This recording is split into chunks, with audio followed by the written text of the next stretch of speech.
Ang mga Stoic, isang sinaunang paaralan ng pilosopiya, ay naniniwalang ang tunay na lakas ay hindi nasusukat sa pagkakamit ng tagumpay laban sa mga panlabas na puwersa, kundi sa kakayahang pamahalaan ang sarili nating damdamin. Sa mundo natin ngayon, mas mahalaga pa ang karunungang ito kaysa dati. Naranasan mo na bang mapagod dahil sa negatibidad matapos makihalubilo sa isang taong may masamang ugali? Ang mga toxic na tao ay maaaring makagulo sa ating kaisipan at emosyon. Iniiwan tayong frustrado at tila walang magawa. Ngunit paano kung may mga praktikal na paraan upang malampasan ang ganitong klaseng dynamics?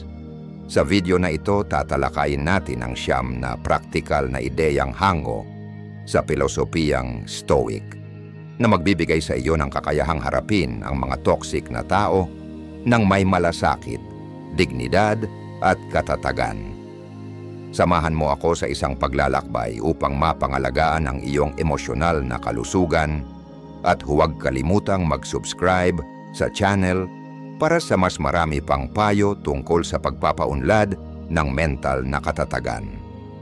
Sa pagtatapos ng video na ito, magkakaroon ka ng isang toolbox ng karunungang Stoic upang epektibong makitungo sa mga toxic na tao. Kaya huminga ng malalim at magsimula na tayo. 1. Ang pagkilala at pag-unawa sa banta ng mga toxic na tao. Isipin mong ikaw ay isang tagapagbantay sa pasukan ng sarili mong kuta. Ang iyong panloob na kapayapaan, pisikal na kalusugan, at emosyonal na kaligtasan ay lahat nakasalalay sa kutang ito. Walang duda, ang kamalayan ang unang linya ng depensa sa pagprotekta sa kuta ng iyong sarili. Gaya ng isang maingat na bantay na kailangang makapansin ng mga potensyal na panganib, kailangan mo ring matutunang kilalanin ang mga senyales ng paglapit ng isang nakakalason na tao. Si Epictetus, isang Stoic na pilosopo na tagapagtaguyod ng katuwiran at pagpipigil sa sarili, ay nagsabi sa kanyang Enchiridion na, "Hindi ang mga nangyayari sa atin ang tunay na nagpapagalit sa atin, kundi ang paghusga natin sa mga ito." Mahalaga ang paalaalang ito lalo na kapag nakikitungo sa mga toxic na tao. Hindi sila ang may kapangyarihang sirain ang iyong katahimikan. Ang iyong emosyonal na tugon at pananaw sa kanilang kilos ang tunay na nagpapasya kung paano ito makaapekto sa iyong panloob na kapayapaan sa anumang sandali. Ang susi ay ang paglinang ng isang Stoic na pagtingin, isang kalmado at objetibong paraan ng pag-unawa sa sitwasyon. Isa sa mga unang hakbang ay ang matutunang kilalanin ang mga katangian ng nakakalason na pag-uugali. Ilan sa mga babalang senyales ay ang patuloy na pagpuna. Ang isang toxic na tao ay laging may nakikitang mali sa iyo, sa iyong kilos o sa iyong mga desisyon. Maaring tuwiran o di tuwiran ang pagpunang ito, ngunit palagi nitong iniiwan kang walang gana at nagdududa sa sarili. Madalas ding gumamit ang toxic na tao ng panlilinlang para makuha ang gusto nila, mula sa labis na pambobola, panunumbat, hanggang sa pananakot. Lahat ng ito'y paraan para kontrolin ka. Ang toxic na tao rin ay tila nabubuhay sa negatibidad. Hindi natatapos ang kanilang pagreklamo at pagbagsak ng loob ng iba. Pinipilit nilang ituon ang atensyon sa pinakamasamang bahagi ng anumang sitwasyon. Bukod sa mga ito, may iba't ibang uri rin ng toxic na personalidad na dapat mong bantayan. Ang narcissist ay laging naghahanap ng paghanga at pagpapatunay. Maaring kaakit-akit sila sa simula, pero sa huli isang panig lang ang pakikitungo nila. Ikaw ang mauubos. Ang tsismoso ay nabubuhay sa kaguluhang panlipunan. Mahilig magpakalat ng tsismis, manggulo at magsabong ng mga tao. Ang tinatawag na energy vampire ay literal na humihigop ng iyong enerhiya. Ang pakikitungo sa kanila ay nakakapagod sa isip at damdamin. Sa pamamagitan ng pag-unawa sa mga uri ng toxic na tao at sa kanilang asal, nagkakaroon ka ng isang mental na mapa ng mga banta sa iyong panloob na kuta.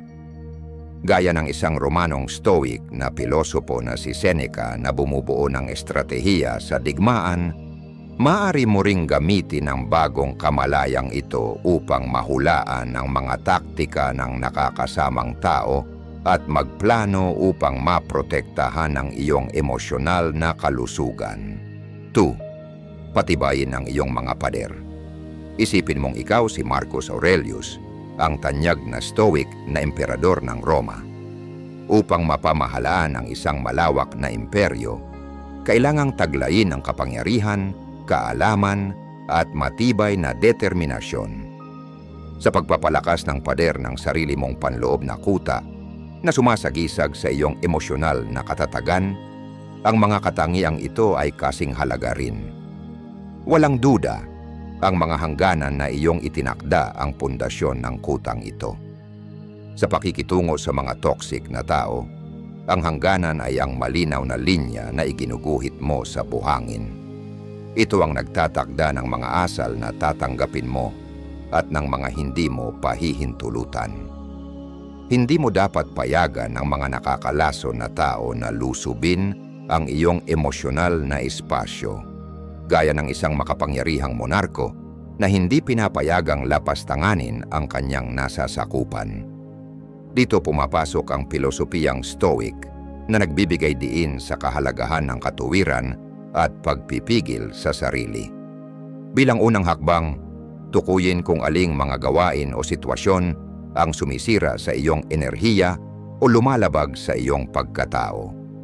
Ito ba ay ang walang humpay na negatibidad ng isang kaibigan, ang mapanlinlang na ugali ng katrabaho, o ang panghihimasok ng isang kamag-anak? Maging tapat sa iyong sarili tungkol sa mga bagay na hindi mo kayang palampasin.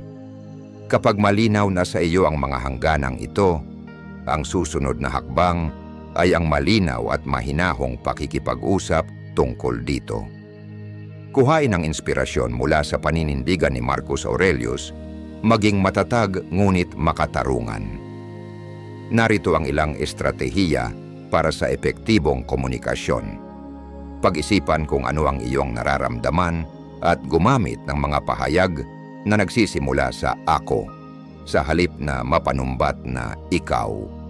Halimbawa, sa halip na sabihing ikaw ay laging negatibo, maaari mong sabihin, pakiramdam ko ay nauubos ang lakas ko kapag palagi nating pinag-uusapan ang mga negatibong bagay. Maging tiyak hanggat maaari. Sa halip na sabihing kailangan ko ng espasyo, mas mainam ang hindi ako makakausap ngayon, pero masaya akong makipag-usap sa iyo sa ibang araw ngayong linggo. Tuparin mo ang iyong sinabi, ngunit gawin ito ng may kabaitan. Tandaan, may pagkakaiba sa pagiging matatag at pagiging agresibo.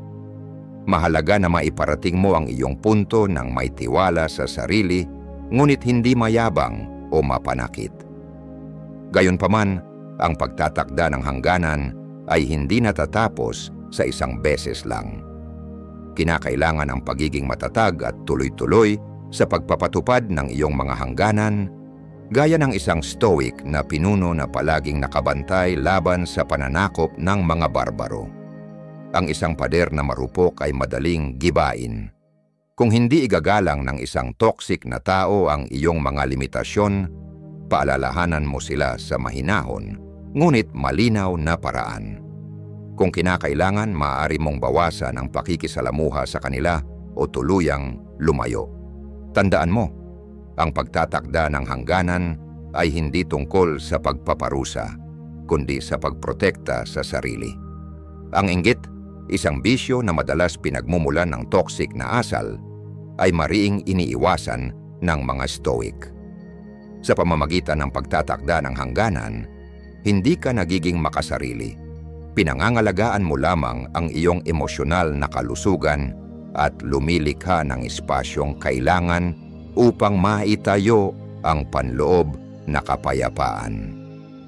Sa iyong stoic na paglalakbay tungo sa isang mapayapang buhay, ang isang matibay na kuta na may malinaw at maayos na hangganan ay isang mahalagang sangkap. 3. Maging hindi kawili-wili sa emosyonal na barbaro. Isipin mo ang isang mabangis na emosyonal na barbaro na pinangungunahan ng pesimismo at laging naghahanap ng dramang gulo. May mga toxic na tao na umaasal ng ganito. Nakadepende sila sa atensyon, sa iyong emosyonal na reaksyon, at nabubuhay ang kanilang negatibidad mula rito. Upang makakuha ng reaksyon, paulit-ulit silang nanunulsol, nang-aasar, nang-iinsulto, umaasang makakakita ng bakas ng galit o sama ng loob na magsisilbing gatong sa kanilang apoy. Sa ganitong konteksto, ang mga stoic na prinsipyo ng kontrol sa emosyon at pagiging hindi apektado sa panlabas na pangyayari ang naging inspirasyon sa tinatawag na Grey Rock Method, isang makapangyarihang estratehiya. Ang Grey Rock Method ay isang teknik na binuo ng therapist na si Paul Fredman. Layunin nitong gawing emosyonal na patag ang iyong pakikitungo. Hindi ito nangangahulugang patay na damdamin, kundi pagkakaroon ng neutral at matibay na harapan. Parang isang makinis na abuhing bato na walang kapitan ang negatibidad.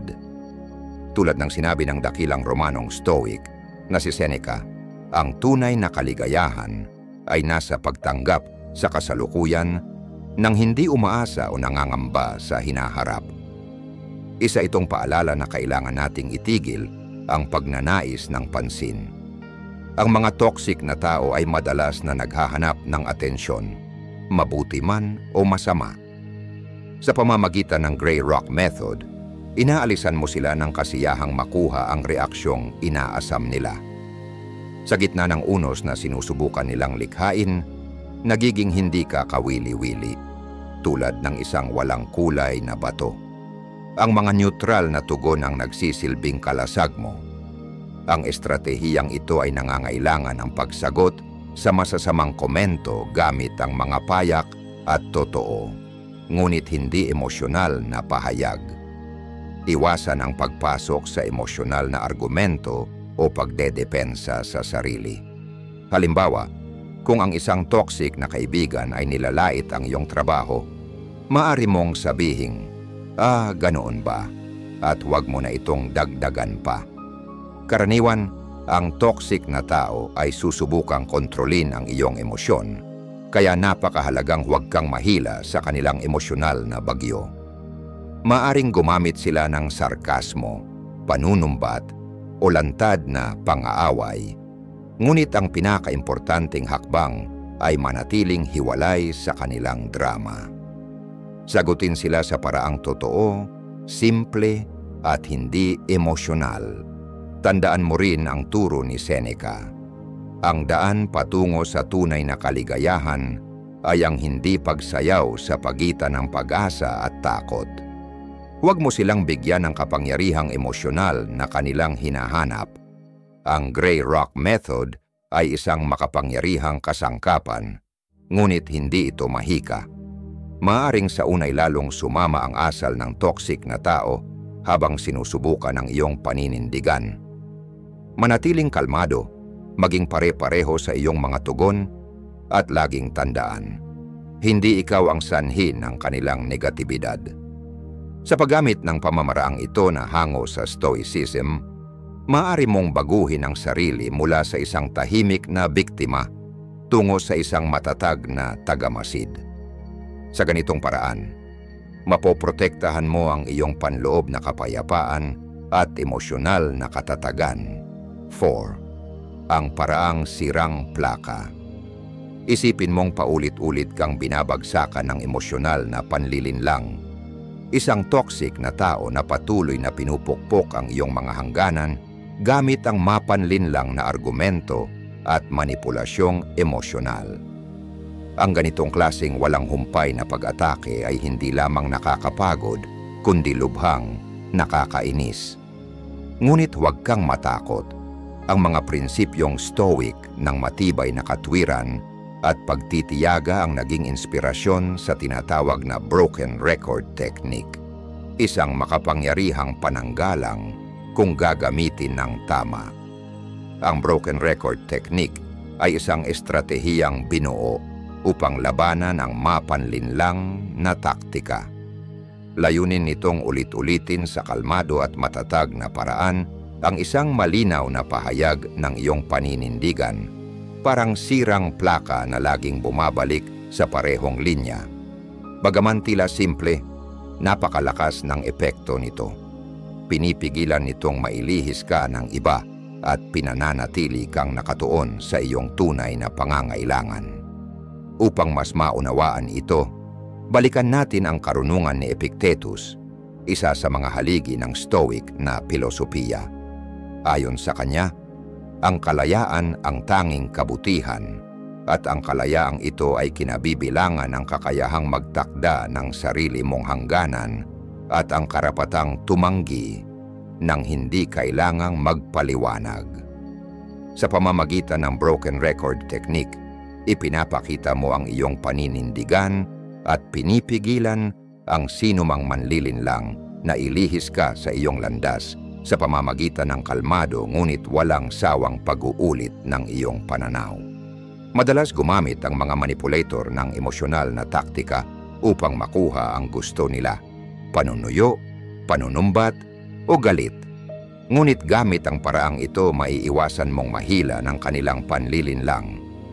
Pinipigilan mong mapasok ang iyong emosyon at nananatili kang nakatuon sa makatotohanang aspeto ng sitwasyon. Ang patuloy na pag-uulit ng iyong posisyon ay lubhang nakakagulo sa manipulator. Dahil dito, nawawala ang kanilang balanse, nababasag ang daloy ng kanilang argumento, at lumalabas ang kahinaan ng kanilang panig. Isipin mo ang isang alon na paulit-ulit na bumabagsak sa isang matibay na bato. Ang bato ay hindi na tinag habang ang alon ay naglalaho. Taliwas sa iniisip ng marami, ang broken record technique ay hindi para makipagbangayan. Ito ay tungkol sa tahimik, ngunit matatag na paninindigan, ang pagpapahayag ng iyong hangganan sa paraang kalmado, malinaw at hindi mapanakit. Alinsunod ito sa Stoic na aral na dapat ay nakabatay sa katuwiran at lohika ang ating mga tugon sa mga hamon ng buhay. Sa paggamit ng teknik na ito, binibigyan mo ang iyong sarili ng kapangyarihang ipaglaban ang iyong kalayaan at pangalagaan ang iyong panloob na kapayapaan gamit ang walang kapantay na paninindigan. 5. Huwag patulan ang pain. Isipin mo ang isang bihasang mangingisdang nagpapakawala ng pain na puno ng negatibong kaisipan, umaasang mahuhuli ka sa isang malalim na whirlpool ng emosyonal na kaguluhan. Iniaalok nila ang mga panunukso, insulto o pagpaparamdam ng guilt, umaasang makakakuha ng reaksyon mula sa iyo.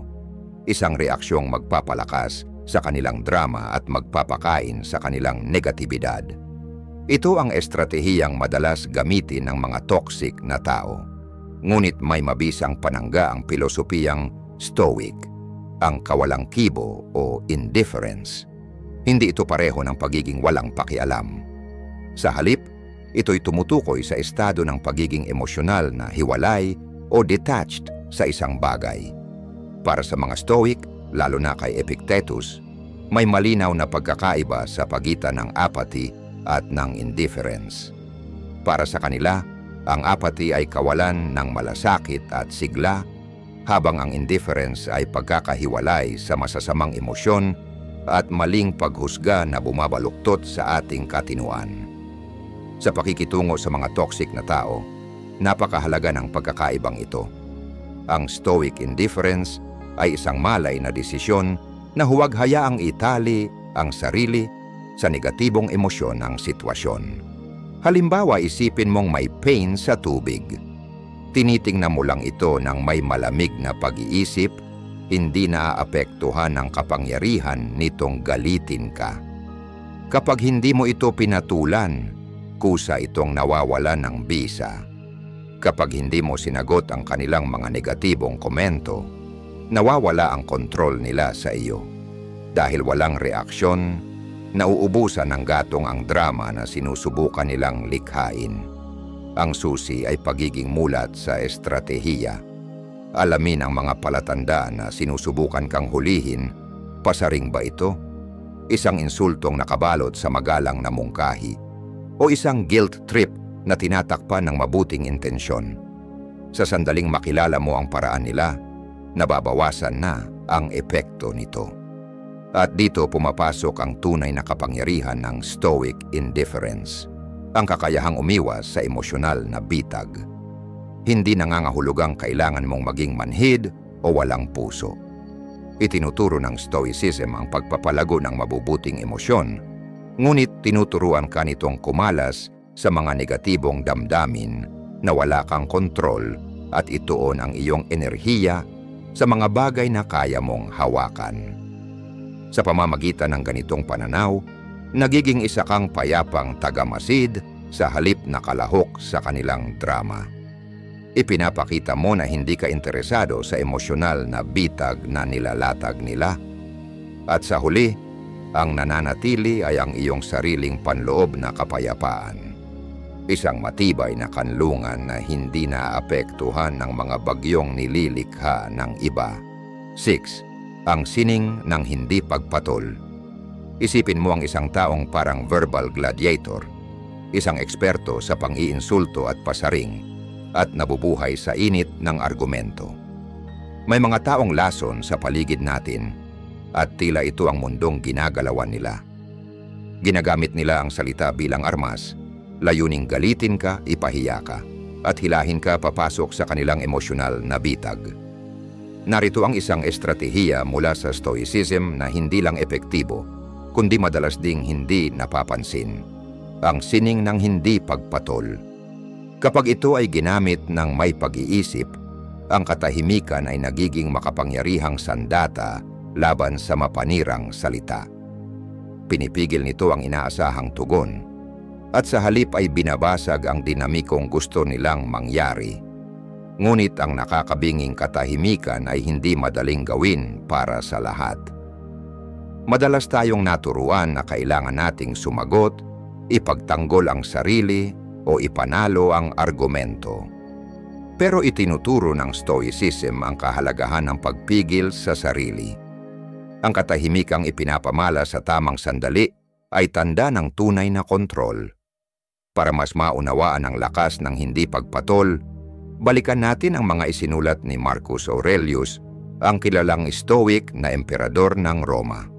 Sabi niya, "Huwag mong aksayahin ang oras sa pagtalakay kung ano ang isang mabuting tao. Maging isa ka." Ang mga taong toxic ay kadalasang umaasa sa paulit-ulit na pattern. Laging negatibo ang tono nila at palaging may inaabangang reaksyon mula sa iyo. Kapag ipinakita mo ang galit, inis o pagdedefensa, para mo na ring pinapakain ang apoy. Ngunit kapag hindi ka tumugon, nababasag ang cycle na ito. Hindi mo sila binibigyan ng emosyonal na tugon na hinahanap nila. Isipin mong parang laban ng tennis. May nagsilbi ng bola ng buong lakas, pero walang tao sa kabilang dulo ng court. Bumagsak lang ang bola sa sahig. Tahimik ang lahat. Sa ganitong pananaw, ang katahimikan ay hindi kawalan. Isa itong mensahe. Isa itong komunikasyong walang salita, na nagpapakita ng pagpipigil sa sarili at pagtangging makisali sa negatibong laro nila. Ang mensaheng ipinapadala mo ay hindi kahinaan, kundi lakas, isang paninindigang hindi mo hahayaang manipulahin ng emosyon ang iyong pagkatao. Ang iyong katahimikan ay salamin ng isang taong stoic, kalmado, makatuwiran, at hindi natitinag sa panlabas na provokasyon. Gayunpaman, kailangan mong maghanda para sa mas matinding pagsubok.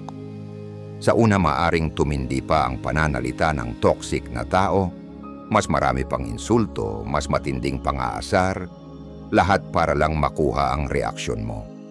Pero manatili kang kalmado. Manatili sa katahimikan. Tandaan, ang katahimikan ay hindi senyales ng kahinaan, kundi isang makapangyarihang instrumento na ginagamit ng mga tunay na matatag. Hindi lahat ng sitwasyon ay kayang resolbahin sa pamamagitan ng hindi pagpatol. Ngunit ito ay isang mahalagang sandata sa arsenal ng isang stoic. Maaari nitong mawala ng bisa ang mga taong mapanira, maprotektahan ang iyong panloob na kapayapaan, at ipakita na kontrolado mo ang sarili mong emosyon. Sa pagpili ng katahimikan, nagpapadala ka ng makapangyarihang mensahe na hindi ka magpapadala sa laro nila at hindi ka basta-basta nahuhulog sa mga bitag ng drama at kaguluhan. 7. Limitahan ang iyong pagkakalantad. Isipin mong nasa loob ka ng isang matibay na kuta kung saan maingat mong pinangangalagaan ang iyong kalusugang pangkaisipan sa pamamagitan ng malinaw at mahigpit na mga hangganan.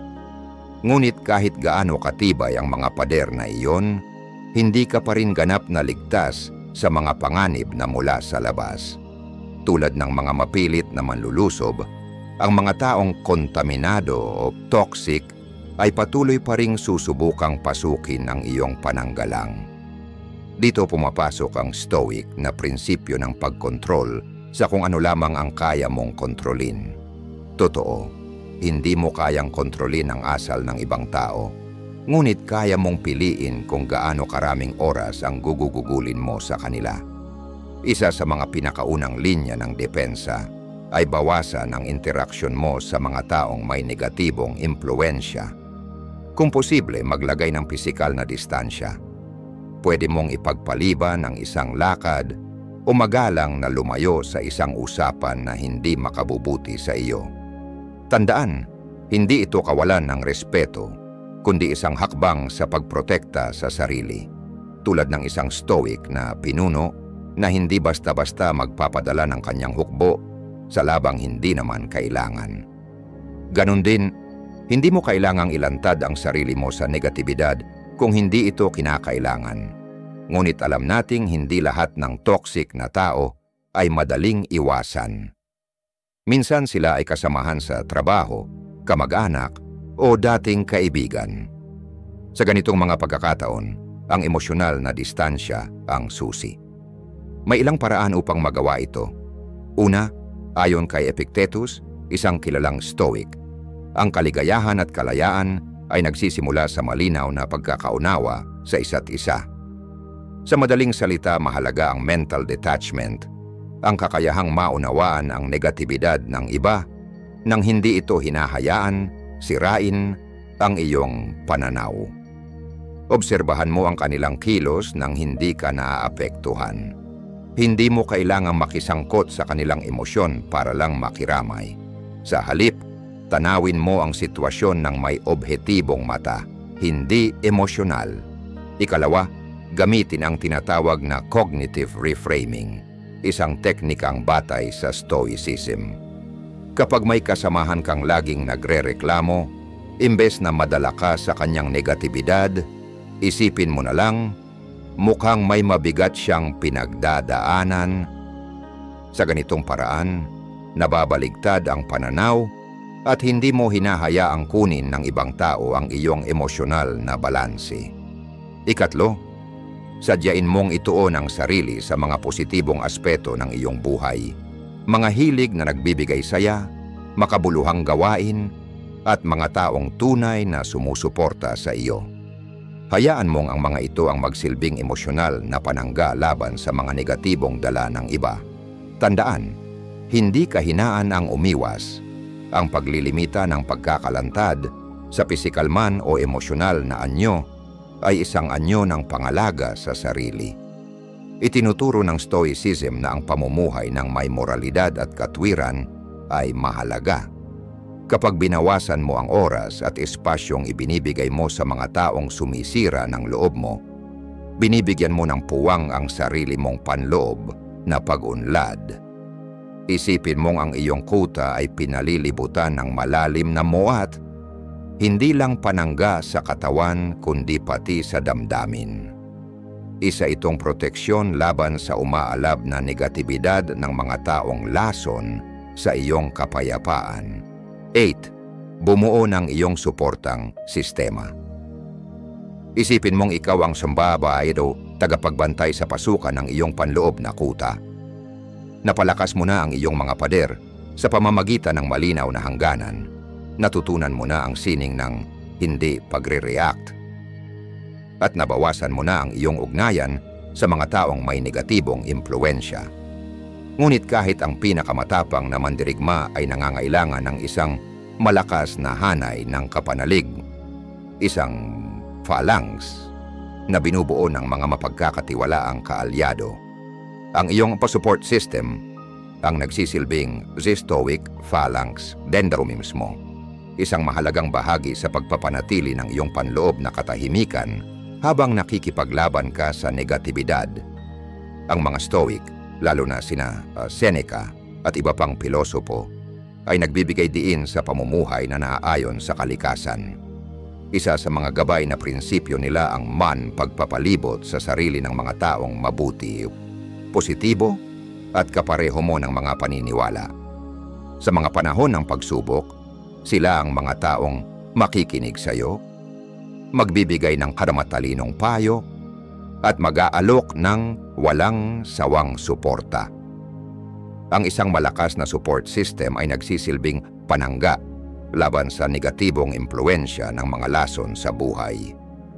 Kapag ikaw ay emosyonal na nauubos sa pakikisalamuha sa mga toxic na tao, mahalagang magkaroon ng saligtas na espasyo para mailabas ang iyong saloobin. Ang tiwala sa pamilya o kaibigan ay nagbibigay sa iyo ng lugar kung saan maaari mong pagnilayan ang mga karanasan mo at ipahayag ang iyong mga hinaing. Ang kanilang pangunawa at malasakit ay nagsisilbing paalala na hindi ka nag-iisa sa laban. Madaling wasakin ng mga toxic na tao ang iyong tiwala sa sarili. Ngunit ang iyong mga kaalyado ang siyang paalala ng iyong halaga at kakayahan. Sa tuwing pinanghihinaan ka ng loob, ang kanilang paniniwala sa iyo ay muling nagpapaalab sa iyong determinasyon at nagpapasiklab ng pag-asa. Lalo na kapag banta ng negatibidad ang nais kang patahimikin. Ayon sa mga Stoic, mahalaga ring palibutan ang sarili ng mga huwaran ng kabutihan. Mga taong nagsasabuhay ng mga katangiang nais mong linangin sa iyong sarili. Sa pagmasid sa kanilang lakas, tatag at positibong pananaw, matututo ka ring humarap sa pagsubok ng may karangalan at katahimikan. Ang pagbuo ng isang matibay na support system ay hindi isang beses na gawain, kundi isang tuloy-tuloy na proseso. Kinakailangan mong tuwalagaan ang umiiral na ugnayan ko at hanapin ang mga taong tumutugma sa iyong paniniwala o bitya. Narito ang ilang paraan upang buuin ang iyong phalanx. Maglaan ng kalidad na oras. Makipag-ugnayan ng mas madalas at mas makabuluhan sa iyong mga pinagkakatiwalaan. Sa pamamagitan ng pagbabahagi ng karanasan, pakikinig at pagiging totoo, lalalim ang inyong ugnayan. Sumali sa mga samahan. Maaring ito ay mga club, volunteer groups o online communities na kaakibat ng iyong interes at prinsipyo. Sa mga lugar na ito makakahanap ka ng mga taong tulad mo ng pananaw, isang likas na pinagmumulan ng suporta at inspirasyon. Magpasalamat. Huwag baliwalain ang kapangyarihan ng pasasalamat. Ipaabot sa kanila ang iyong taos-pusong pasasalamat sa epekto nila sa iyong buhay at sa kanilang matibay na presensya o sa tabi mo. Sa pamamagitan ng pagsasaka ng matibay na Stoic Phalanx, nabubuo mo ang isang matatag na panangga laban sa negatibidad ng mga taong may lason sa kanilang ugali. Kapag ikaw ay pinalilibutan ng positibong impluensya, ikaw ay tumatanggap ng lakas, malinaw na pananaw, at bagong pag-asa. Laging tandaan, kahit ang pinaka-secure na kuta ay tumitibay sa tulong ng mga kapanalig sa labas. Ang iyong support system ang iyong matapat na kaalyado ang siyang magsisiguro na ang iyong pampanloob na katahimikan ay mananatiling ligtas, matatag at hindi magigiba. 9. Bigyang pansin ang pangangalaga sa sarili. Ang pakikipag-ugnayan sa mga taong may lason o negatibong impluensya ay maihahalin tulad sa walang humpay na pag-atake sa gitna ng labanan. Nauubos ang iyong emosyonal na enerhiya at maaring mauwi ito sa matinding pagkapagod. Pagdating sa pagprotekta sa sarili laban sa negatibidad, ang pangangalaga sa sarili ay isang mahalagang bahagi. Katulad ng isang stoic na mandirigmang inuuna ang pag-aalaga sa kanyang mga sugat at paghahasa ng kanyang espada matapos ang laban, dapat ay bahagi rin ng iyong pamumuhay bilang isang stoic ang regular na pangangalaga sa sarili. Isama ito sa iyong pang-araw-araw na gawain at ituring itong isang pamumuhunan para sa iyong kalusugang pangkaisipan. Gawin itong prioridad, katulad ng iba pang mahahalagang gawain, at itakda ito sa iyong schedule. Ang mga reserbang emosyonal mo ay maaaring muling mapuno, at ang iyong kakayahang labanan, ang negatibidad, ay maaaring mapatatag sa pamamagitan ng mga sumusunod na paraan ng pangangalaga sa sarili. Makilahok sa mga aktibidad na nagbibigay sa iyo ng kagalakan. Alamin kung anong mga aktibidad ang tunay na nagbibigay sa iyo ng kasiyahan at nakatutulong upang makapagpahinga. Maaring kabilang dito ang mga pisikal na ehersisyo gaya ng pagtakbo o yoga o mga malikhaing gawain tulad ng pagpipinta o pagsusulat. Sa pakikilahok sa mga aktibidad na ito at sa ganap na paglalagay ng iyong sarili sa mga ito, nababawasan ang iyong stress, muling napupuno ang iyong emosyonal na baterya at bumabalik ka sa mundo ng may panibagong lakas at pananaw. Ang mga stoic ay nagsagawa rin ng mga kasanayang katulad ng pagmumuni-muni. Sa pamamagitan ng pagmumuni-muni, kalmahin mo ang iyong isipan, kumawala sa negatibong pag-iisip, at makamit ang panloob na kapayapaan. Kapag naging bahagi ito ng iyong regular na pangangalaga sa sarili, nagkakaroon ka ng mabisang kasangkapan upang harapin ang stress at negatibidad, mula man ito sa iyong sarili o sa ibang tao na nakalalason para sa iyo. Humanap ng katahimikan sa kalikasan. Binibigyang diin ng mga stoic ang pamumuhay na naaayon sa kalikasan. Ang paglalaan ng oras sa mga natural na paligid tulad ng paglalakad sa parke o pag-akyat sa bundok ay may malaking epekto sa ating kalusugan at kaligayahan. Kung nais mong mabawasan ang stress, mapabuti ang mood, at magkaroon ng mas malawak na pananaw upang labanan ang negatibidad na dala ng mga taong may lason sa iyong buhay, subukang ilubog ang sarili sa kalikasan bilang isang uri ng preemptive maintenance para sa iyong emosyonal na kalusugan. Isipin ang pangangalaga sa sarili bilang isang practice. Ang isang taong may sapat na pahinga at sentro sa sarili ay mas handang harapin ang mga negatibong damdamin. Tulad ng isang stoic na mandirigmang sinisigurong matibay ang kanyang baluti at matalas ang kanyang espada, maaari mong paunlarin ang iyong emosyonal na katatagan sa pamamagitan ng mga teknik ng pangangalaga sa sarili. Pakinggan ang mga senyales ng iyong katawan. May patuloy na komunikasyon sa pagitan mo at ng iyong katawan. Obserbahan ang mga senyales ng pagkapagod, tensyon, o emosyonal na pagkaubos at bigyang pansin ang mga ito. Huwag maghintay hanggang sa ikaw ay tuluyang mapagod bago kumilos. Isama ang tamang pagkain, sapat na tulog at pagkuha ng pahinga sa araw-araw. Bagamat tila simple, ang mga ito ang bumubuo sa pundasyon ng iyong emosyonal na katatagan. Magtakda rin ng hangganan sa oras na ilalaan mo para sa pangangalaga sa sarili. Kung paano ka nagtatakda ng hangganan sa mga taong may negatibong impluensya, Ganon din ang dapat mong gawin sa oras para sa iyong sarili. Maaring ito ay sa pagtanggi sa mga kahilingang maaring makaistorbo sa iyong oras ng pahinga o sa pagtatakda ng partikular na mga oras sa araw para sa mga gawaing nakatutok sa self-care. Lagi mong tandaan na ang pag-una sa iyong sariling kalusugan ay hindi pagiging makasarili. Sa halip, ito ay isang pangangailangan upang mapanatili ang iyong emosyonal na katatagan. Maari kang maging mas malakas at balanseng individual kung isasama mo ang pangangalaga sa sarili sa iyong pamumuhay bilang isang stoic. Tulad ng isang stoic na mandirigmang handang humarap sa anumang kaaway, ikaw rin ay maaaring humarap sa mga hamon ng may mas malawak na pananaw at emosyonal na tatag.